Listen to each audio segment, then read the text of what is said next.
Motif Dian Satria pelaku perampokan bos toko kerupuk di 15 Ilir Palembang akhirnya terungkap.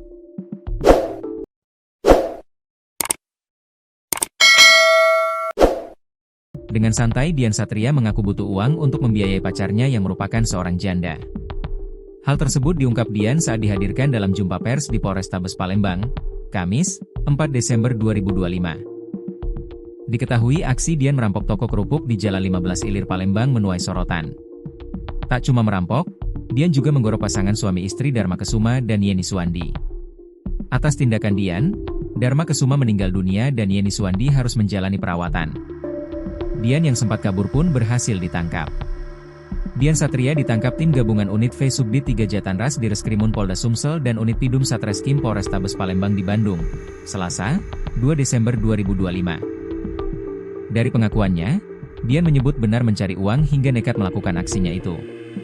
Bahkan Dian menyebut tak menyesal lantaran kejadian keji tersebut sudah terjadi. Namanya juga hidup, saya terpaksa melakukan ini untuk makan dan mencukupi kebutuhan saya, ujarnya.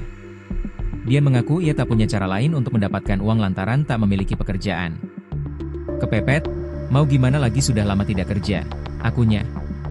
Saat ditanya perihal uang yang didapat, Dian mengaku untuk diberikannya kepada pacarnya yang merupakan seorang janda. Aku nih ngelakuin ini nyesal, tapi uangnya untuk dia, ujar Dian. Mengenai hukuman yang akan didapatnya, Dian menyebut sudah sewajarnya.